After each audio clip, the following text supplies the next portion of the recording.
Okay.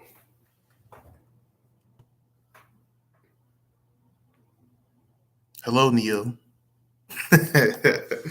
Anyways, um, so today, as the title says, this will be a Phantom Troop arc review. Now, it was a little bit difficult trying to, say this, but I do have a little critique of what's it called? The anime review. Well, the anime 2011 Hunter X Hunter. I would say that they don't really deliver the details as much as the manga does, and for some reason they take some of the smallest details, which I'm all about details. They take it out of the story in the anime version. That's my critique of the anime version. But other than that, the anime is still fucking good. So, the Phantom Troop arc. So, Karapika is a little bit further than Gon, Killua, and Lodorio.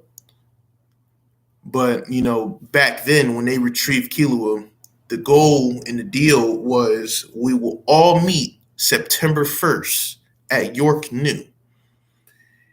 And Karapika already had everything planned because he knew that the Phantom Troop was coming after the deal that him and Hisoka made with each other.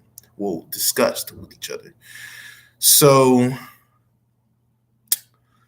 it all comes down to this.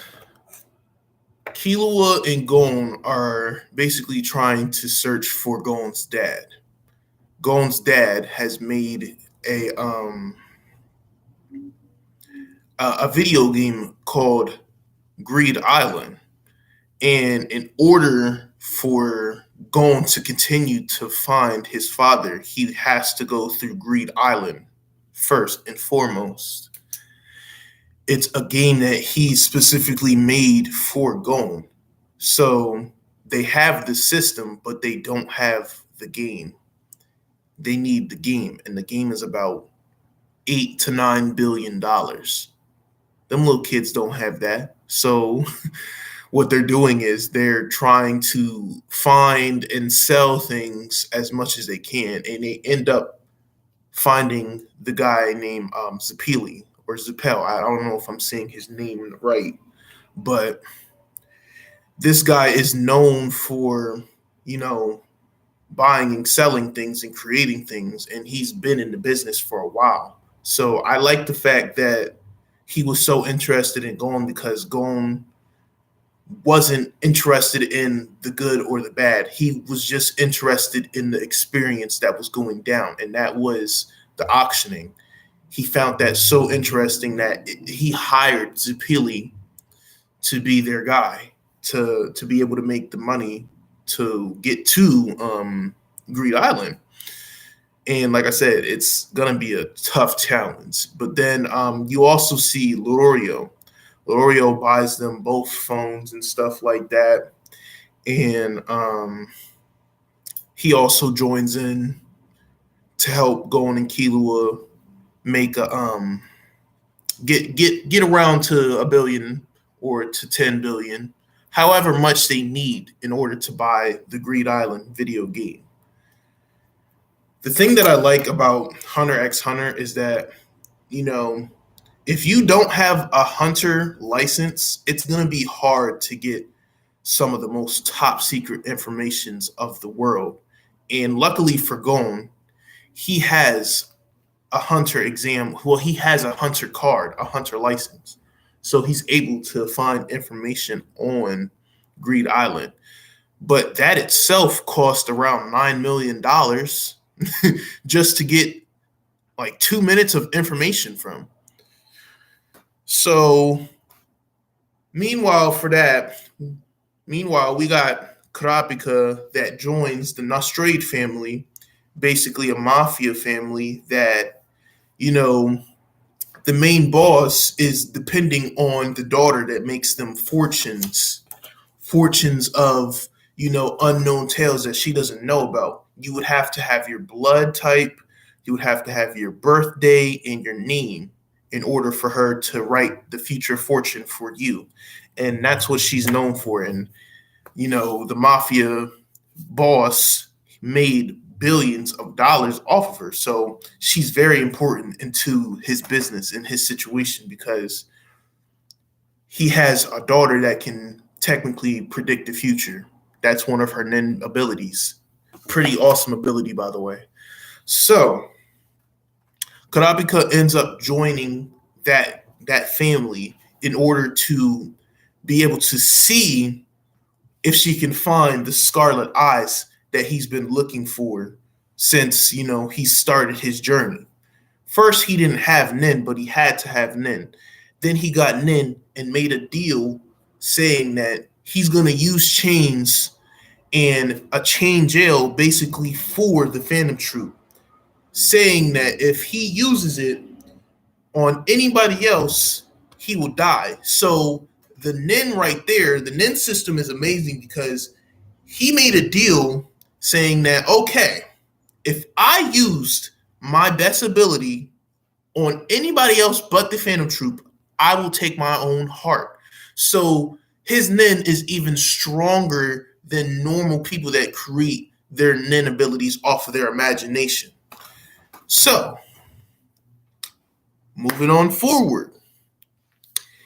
He gets accepted. He finds the item that he has to be required to, and then we meet someone else named Melody. Melody also plays another, good. She plays a huge role in this arc, kind of. She's not there, but she's there. She's pretty important, though. Melody's ability is to hear people's footsteps, hear people's hearts, the sound. It's all within the rhythm with her. And she has a beautiful flute where she plays beautiful music. If you haven't heard it, go watch anime Hunter X Hunter and type in Melody's flute song. I think it's a pretty relaxing meditation type of song, but I'm not gonna get off too topic. I'm not gonna do all that. But I just wanted to point that out there though. So, we get to that. So here's when we're introduced to the Phantom Troupe. Now, there's too many mofos to say all their names, but the most important people that play part of this story right now is Crollo, Machi, Pakunanda. I'm sorry if I didn't say his name right. Franklin, Phaeton. I think I said Finks, but I'm gonna say Finks again. And what's her name? I just had her name in my mind too. Okay. I'm sorry, y'all, but basically the one with some big ass titties just exposed. Her and the other girl with glasses. We'll see them in the future. Well, not the one with the big ass titties. She. But so basically their goal is to steal all the items and the fortunes and money from the mafia family members that are all supposedly coming in on September the 2nd to have an auctioning. And Phantom Troupe kills everybody that's in the first meeting. So they couldn't get anything because another mafia group member, people with Nin, I forget the name. They were like the Owl Beast or some shit like that. Them motherfuckers got folded, basically. They got folded. They got completely folded. Like, they hyped them up to make them think that these niggas was about to be some type of different beings or some shit like that. I will say, the dude that had the blanket, he was probably the best out of all of them because all he has to do is just have his blanket and use his little magic trick shit and take all the items that are in the back. And that's what he did, but he eventually got captured. I know I'm going back and forth, but I just finished it. So, so as we get on, Uvo is someone that is probably the main focus of the Phantom Troupe. He's someone that fights alone. He's one of the strongest, and he's this guy's a monster. He was just biting people's heads off, just smacking them. Like, this guy's a full brute force. Kurapika finally sees the Phantom Troupe, and he sees the sticker on Uvugen's back after he got done killing one of the Albeast members. So as that happens, this guy just wants to go out there with the red eyes and just fully just try to, take him. But, Kurapika's not realizing that his anger for the Phantom Troupe is blinding him so much that he's putting other people at risk. And we're going to get farther into that later on because he almost fucked up. So he does capture Uvo, but he had to be a little bit more calm. If he just went out there irrational and shit like that, he's going to get himself killed. So pretty strategic from the Mafia family members to, give him yo, you need to chill the fuck out right now. Like, chill. They capture him. Uvo can't get out of it because, like I said before, earlier on this video, Kurapika has already made a deal with his nin system saying, I want to use chain jail and basically bind them with the chains so they can't get out of it. If I use this on anybody else, then I die myself. So they capture Uvo. Uvo gets put to sleep, and he's held for hostage. They can't do much to Uvo because Uvo's just, he's a nin master at this point.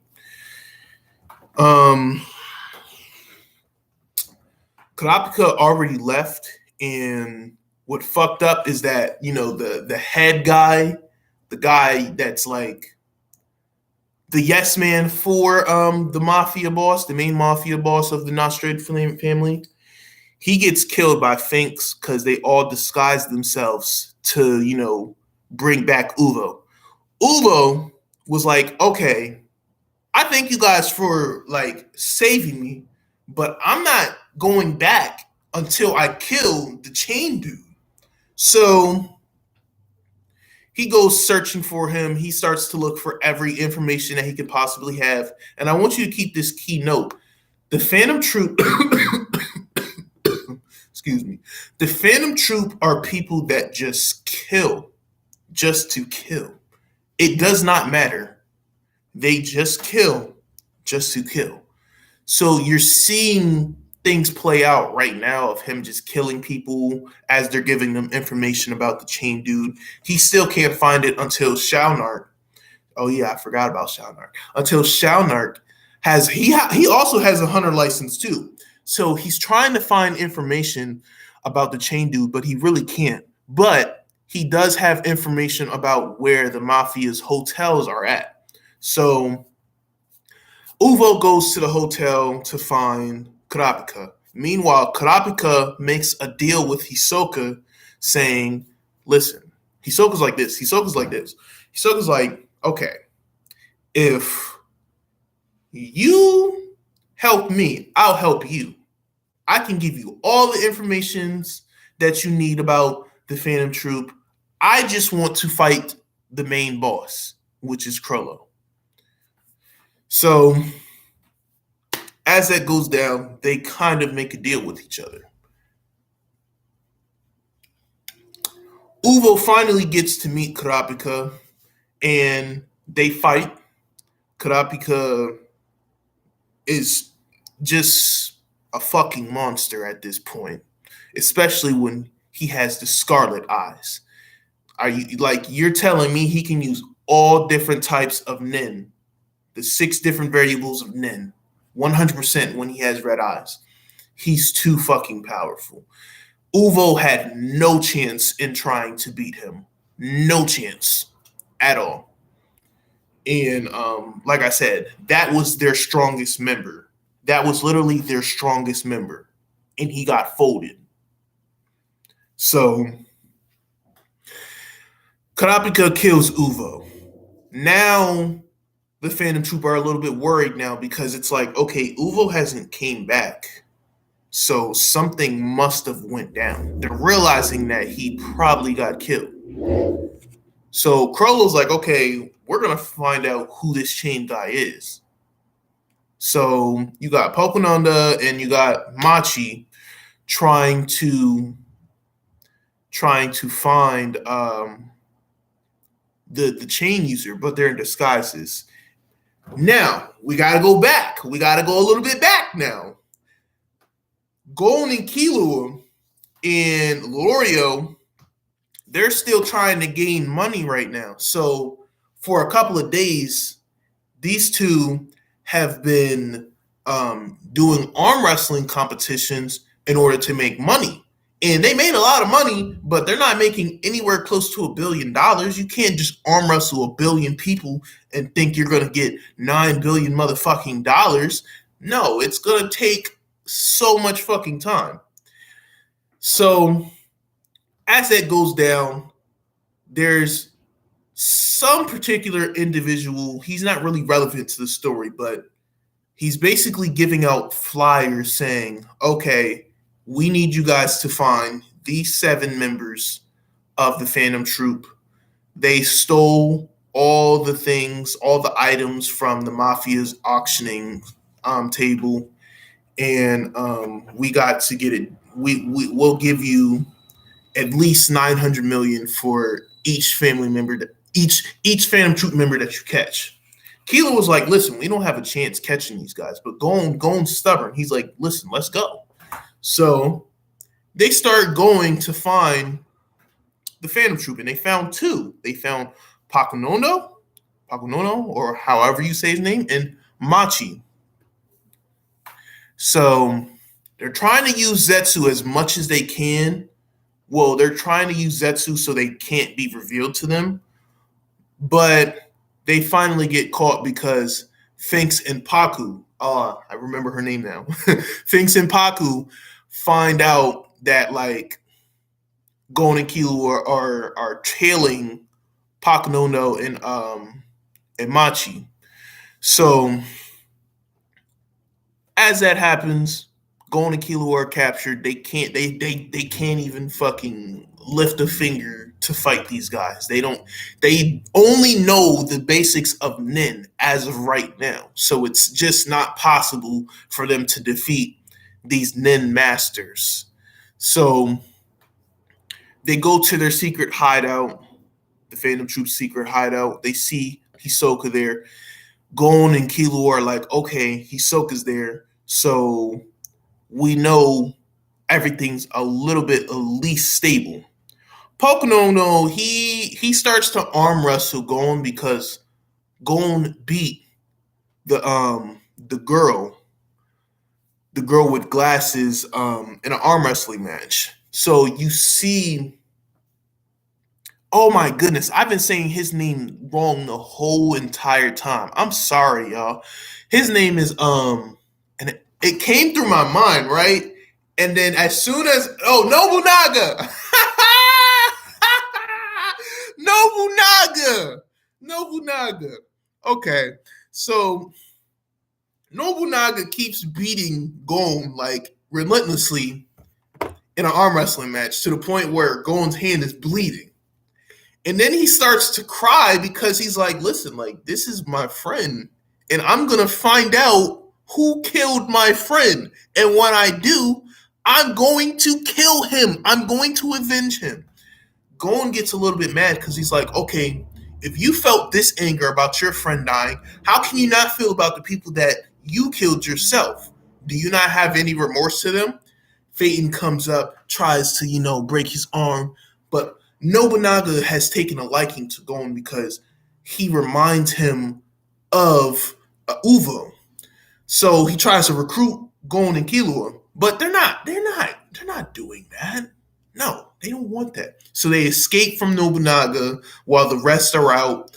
And this is when you have the mafia all come together for the second meeting for the auction to have everybody, they're hiring assassins now. So now we get to see two members of the Zodiac family. We see Killua's father, Silver.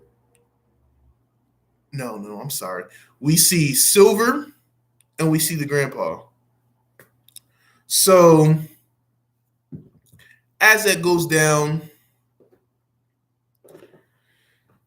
Crollo disguises himself and basically takes the Nostrad family member's daughter, the one that writes the fortunes, and he got a fortune written out for him about what's going down in his future. So he figures out that Uvo dies.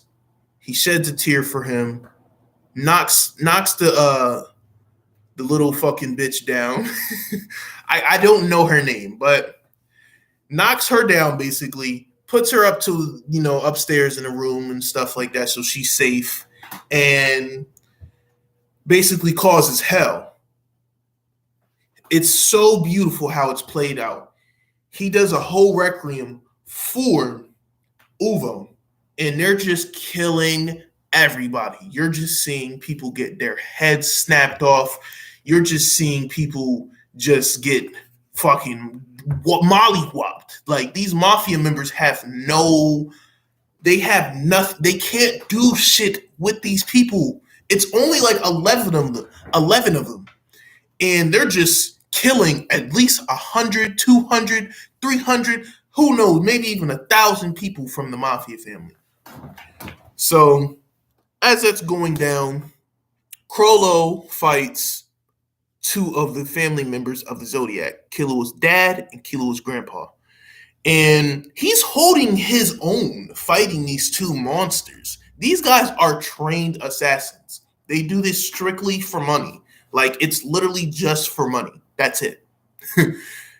And Crollo is stronger than the grandpa. I will say that. Now, Silver, he a little bit different.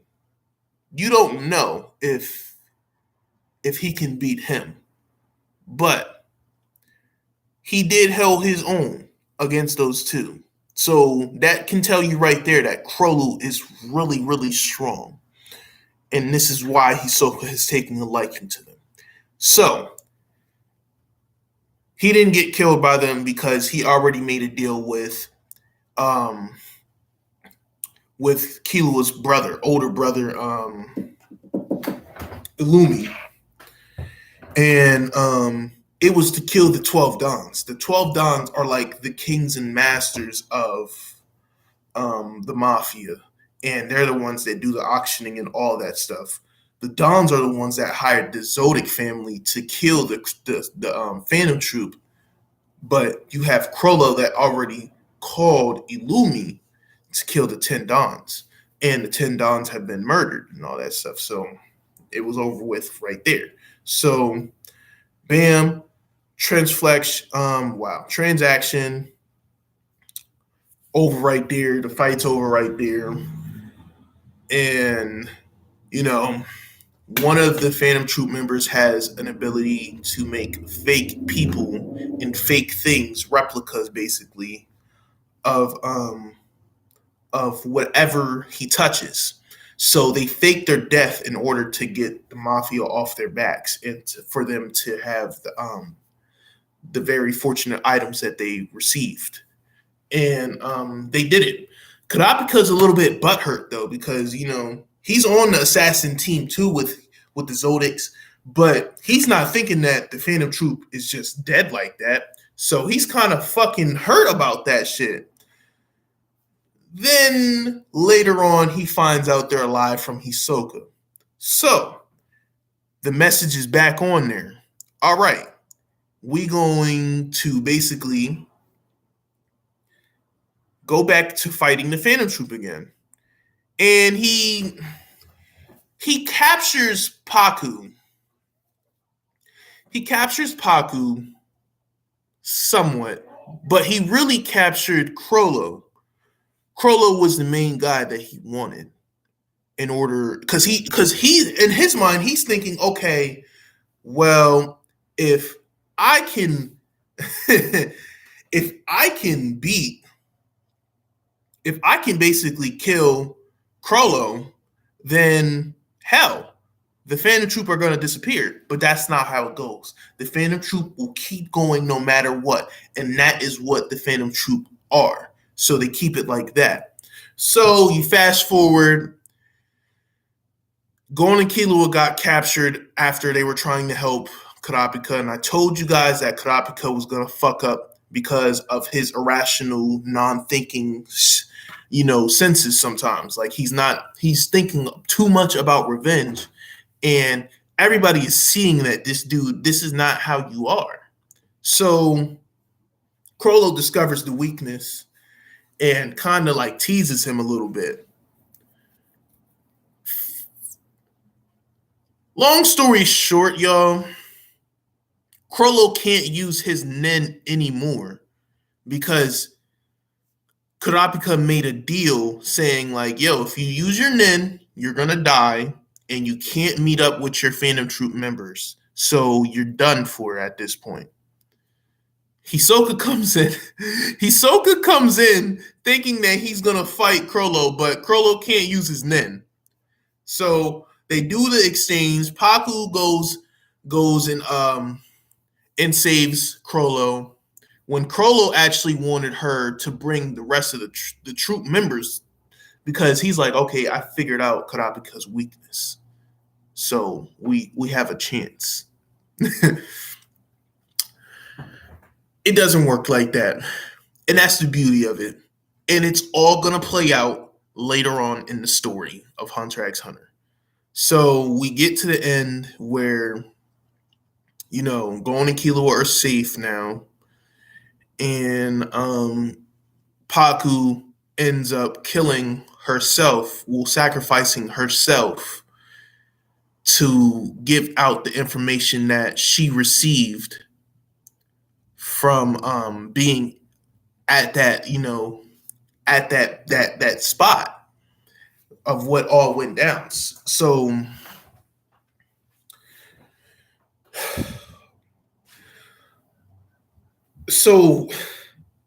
it's like this. It's like she cared so much for Crollo that she was able to just sacrifice her life without even hesitating. And that was like the crazy part. She didn't even hesitate about it. She was just like, listen, all 7 of you members right here, I'm going to shoot you with my nin bullets. It's a memory that goes into your brain of all my memories, my feelings, all that stuff. Does it, dies instantly. And I think the ending of this was kind of beautiful because Finks and Phaeton go up to Gon and Killua. I'm sorry, y'all, that I'm like kind of all over the place, but it's like my live first reaction review of the manga version. Just want to put that out there. But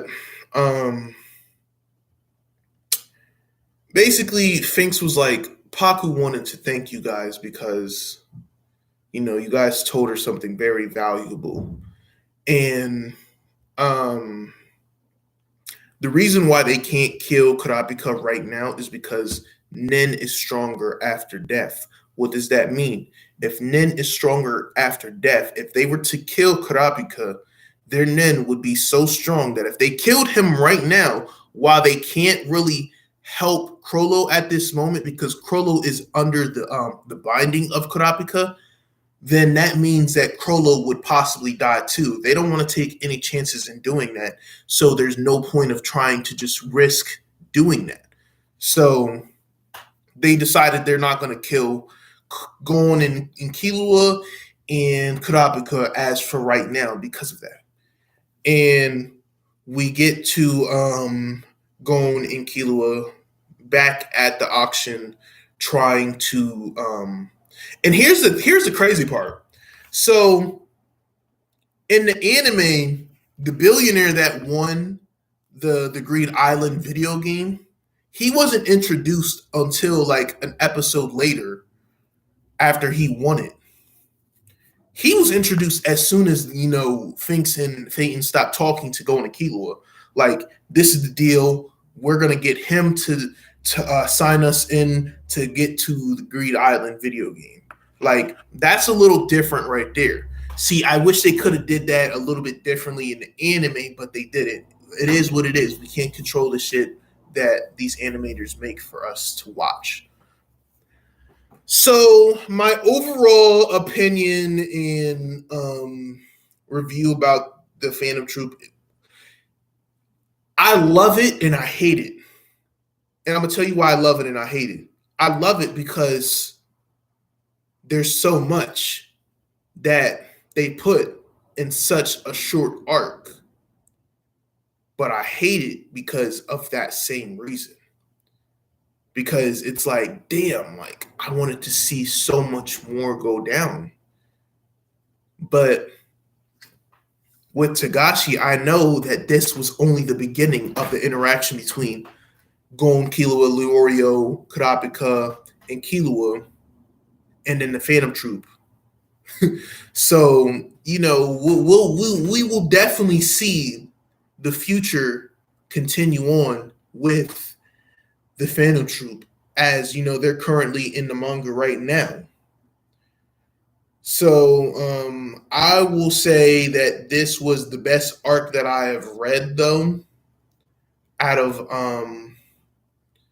the couple of arcs that I've already read so far. So I'm gonna give this an 8 out of 10.